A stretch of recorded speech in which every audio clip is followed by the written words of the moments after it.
Shalom à tous. Si vous prenez le temps de regarder, d'observer une terre qui n'a pas été bien irriguée, bien travaillée, avec le temps, elle finira par s'éroder, par s'assécher, par se transformer en quelque chose de plus ou moins sec.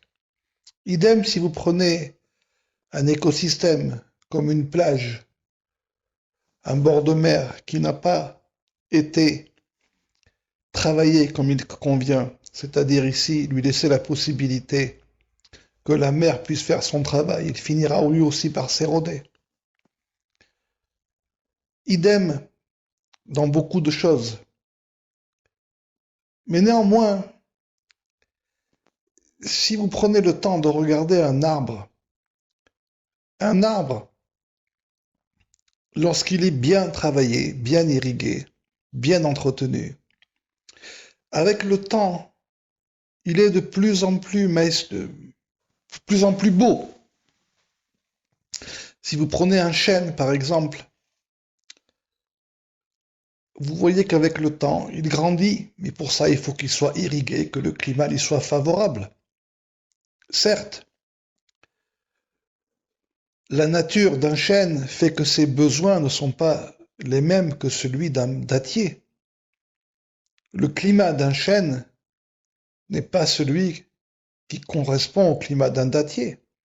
Si vous prenez un dattier qui est bien portant, qui donne de belles dattes, il a un climat spécifique, chaud, ce qui n'est pas le cas du chêne.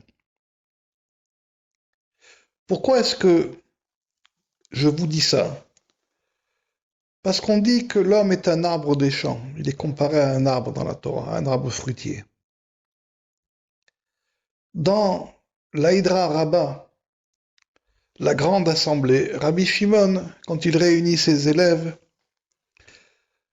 il leur explique une parabole entre le visage de l'homme et ce qui pourrait être un jardin comme un verger. Il fait différentes paraboles entre les parties du visage et ce à quoi ça peut ressembler.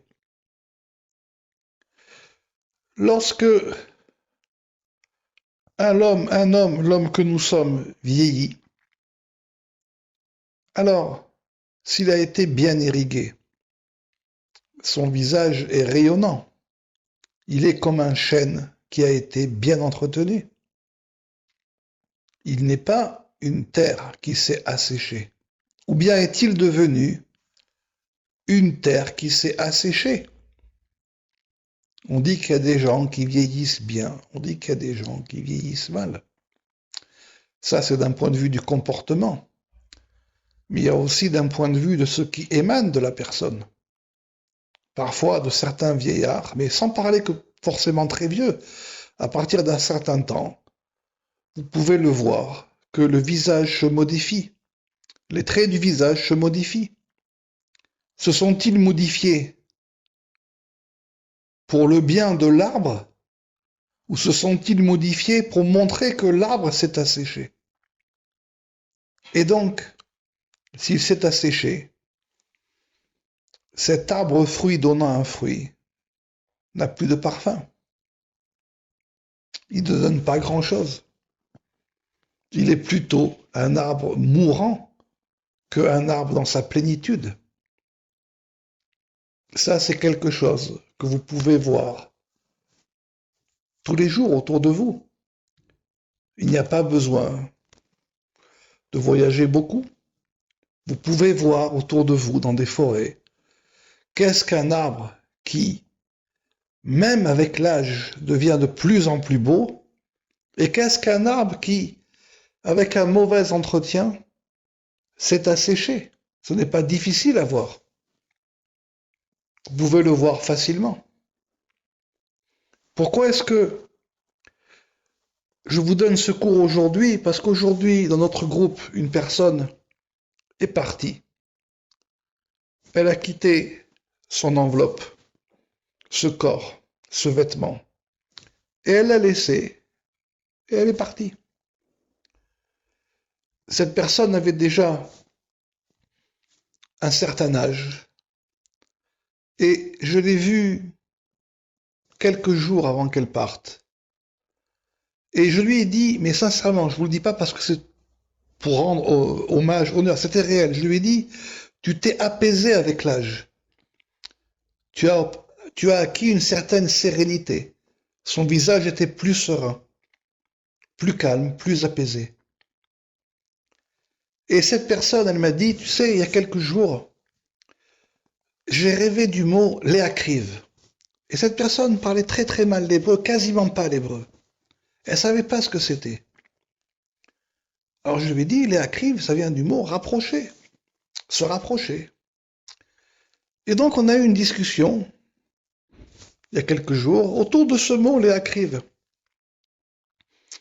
Et pendant la discussion, je lui ai parlé de ce qu'était la vie après cette vie. Et je lui ai dit de ne pas en avoir peur, que c'était juste un passage. Et cette personne, toute sa vie, elle a recherché ce qu'on pourrait dire avec des mots simples, l'expérience mystique, mais dans le sens de sa simplicité. Dans le sens de sa simplicité, c'est quelqu'un qui s'est tourné vers toutes les techniques possibles de méditation pour essayer de rentrer en contact avec lui-même. C'est lui-même qui est arrivé à cela. Ce n'est pas quelqu'un qui a étudié, qui était versé dans des livres, quelqu'un de simple, mais qui avait une recherche profonde, je dirais. Ici, le mot mystique, il n'a pas tellement sa place, il avait une recherche profonde. Et bien évidemment, il fréquentait aussi les synagogues, mais à chaque fois qu'il rentrait en discussion, c'était pour des expériences mystiques. Vous voyez, je parle de lui, c'était un ami vieux de 30 ans, et je souris aujourd'hui parce qu'il était très sympathique. Il ne le faisait pas, que Dieu préserve, par orgueil, il rejetait tout ce qui était intellectuel sans même le savoir. C'était naturel chez lui. La chose importante, c'était de vivre. Il voulait vivre une expérience. Il a tout fait pour essayer dans différents endroits. Et comme je vous avais envoyé un cours il y a quelques années sur le fait de la fin de vie comme une bougie sur laquelle on souffle et qui s'éteint d'un coup, et bien lui aussi, il est mort d'un coup dans la nuit de jeudi à vendredi, donc juste avant Shabbat. D'un coup. Il n'y a pas eu de souffrance. Et juste avant de mourir, il a fait ce rêve où il a entendu une voix et il m'a dit, c'était mon âme qui me parlait. Et donc, j'ai fait en sorte de détourner un peu la conversation et on a parlé un peu de l'autre vie. Je vous ramène ça aujourd'hui pour diverses raisons.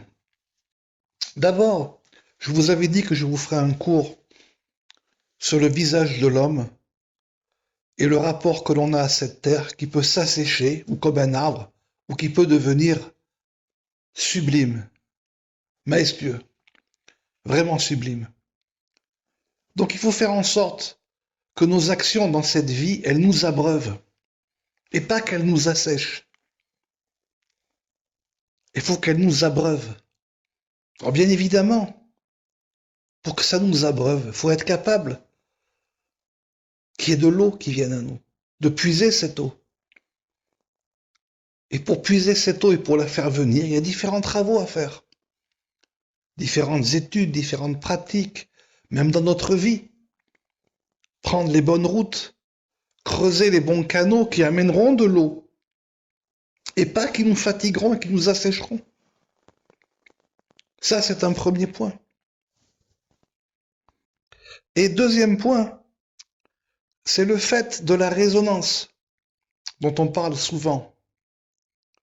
Je prends le cas de mon ami, qui était un homme simple, qui n'était pas versé dans l'étude, qui vivait les choses simplement et qui voulait être heureux et en pleine harmonie sans même le savoir.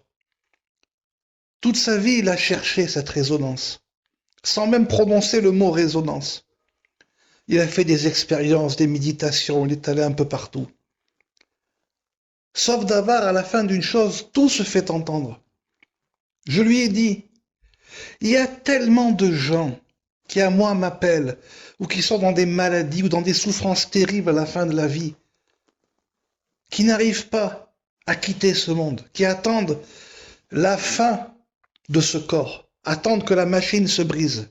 Et cette vie ne leur apporte rien que des souffrances. Et il y en a, on souffle sur leur bougie et immédiatement, ils s'en vont. Vous voyez ici un homme qui toute sa vie a recherché cela. Quand je vous dis que pour lui, c'était réellement quelque chose d'important, c'était réellement quelque chose d'important. Et à la fin de sa vie, vous voyez qu'il a réussi. Il a entendu une voix, sa propre voix, intérieure, dans un rêve, qui lui a dit, il est temps de te rapprocher. Il n'a pas compris. Il n'a pas compris ce qui lui a été dit. Mais ça n'a pas d'importance.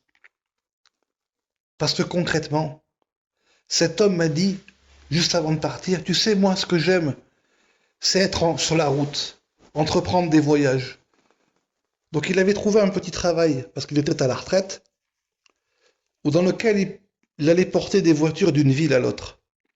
Et ça lui plaisait. Il restait quelque temps dans la ville, il voyageait, il regardait, il observait, il aimait être en route. Et puis là, le temps qu'il livre sa voiture, qu'il monte dans sa chambre d'hôtel, l'espace d'un instant, le cœur a lâché physiquement. En réalité, il était arrivé son temps. Et maintenant, aujourd'hui, puisqu'on l'a enterré aujourd'hui, alors à ce moment-là, quand on dit Baour Dayan Haemet, béni soit le juge de la vérité, Dayan Haemet, lorsqu'on retourne les lettres, leur ombre, donne la valeur du mot numérique du mot un champ. Ce n'est pas qu'il y a un juge qui va vous juger d'abord. Ça ne fonctionne pas exactement comme cela. On vous demande de faire entendre votre chant, le chant de votre vie. Le roi Salomon, il a chanté, le roi David a chanté sa vie dans les psaumes. Qu'est-ce que vous avez puisé de votre vie? Qu'est-ce que vous allez chanter à 120 ans? Vous allez réciter un livre, mais c'est pas ça qu'on vous demande. Mais c'est pas ça qu'on vous demande. C'est de chanter votre vie.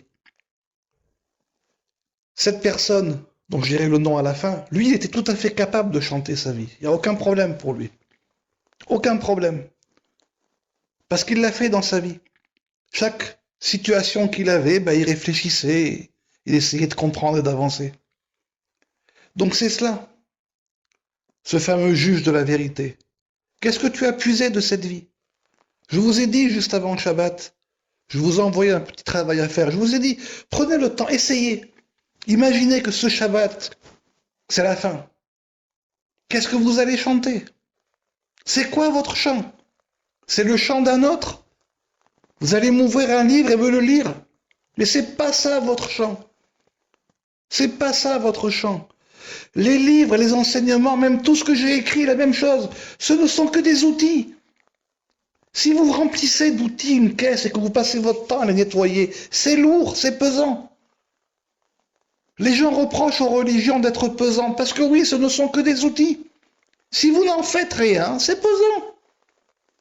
Si vous savez les utiliser, ce n'est pas pesant, ce n'est pas un poids, ce n'est qu'un moyen. Ce n'est qu'un moyen. Donc, je vais terminer avec ces mots. Et pour vous dire qu'il faut être capable d'acquérir des outils, mais de savoir les utiliser. De savoir les utiliser, de savoir à quoi ils servent. Si vous avez acquis une pince multiprise, et ce n'est pas pour vous en servir pour retourner un steak sur le grill. C'est pas fait pour ça. Et si vous avez acquis une fourchette, ce n'est pas pour essayer de serrer un écrou. Il faut savoir chaque outil à quoi il sert. Et ça, cette personne qui nous a quittés aujourd'hui, elle, par son expérience, elle savait bien qu'il y a des choses qui servent et d'autres qui ne servent pas. Ça, elle le savait, elle l'avait compris. Parce qu'elle avait cherché à vivre les choses, pas à les comprendre intellectuellement, à les vivre. Cette personne s'appelait Robert Elmaleh. Voilà. Donc aujourd'hui, de là où il est, c'est lui qui nous observe. C'est lui qui nous observe. Retenez ça. Quelqu'un de simple, très simple, a réussi à avoir une résonance. Alors nous, et vous, qu'est-ce que vous allez faire pour vous aussi essayer d'avoir une résonance? Mais n'essayez pas de l'avoir juste le jour de la mort. C'est bien, c'est très bien. Mais on peut tout faire, tout mettre en œuvre pour l'avoir tous les jours de sa vie. N'attendez pas non plus que ce soit le dernier jour pour aller rencontrer vos amis. Essayez d'avoir un peu de distance avec votre travail. Quand on vous invite quelque part à une réunion, à une étude, allez-y, quittez votre travail. Sortez, quittez même votre famille quelques jours. Parce que les expériences, le fait de passer des moments ensemble sont des moments privilégiés dans cette vie. Privilégiés. Notre ami Robert, il y a des années, un soir, il voulait discuter d'un sujet. Et avec Robert, quand on discutait d'un sujet, ça partait un peu dans tous les sens. Et j'étais occupé et je lui ai dit, écoute, j'ai répondu comme ça, je lui ai dit, écoute, c'était l'été, je lui ai dit, écoute, après Khatsot, on pourrait se voir. Et il m'a dit, c'est quelle heure Khatsot? J'ai calculé, j'ai dit environ, on va aller 2 heures du matin. Il m'a dit, c'est pas un problème, je viendrai. Donc vous voyez que quelqu'un de simple n'entre pas en calcul. C'est ce qu'a dit le roi Salomon, que Dieu a fait l'homme droit, mais malheureusement, il a recours à toutes sortes de calculs. Et les calculs qu'il faut ne pas faire, c'est les calculs de notre disponibilité. Lorsqu'il s'agit de l'accession à la lumière, au rapport à notre âme, il n'y a pas de calcul de disponibilité à faire. On doit se rendre disponible. Sinon, ce n'est qu'une discussion intellectuelle parmi d'autres. Mais cela, Robert n'en faisait pas partie.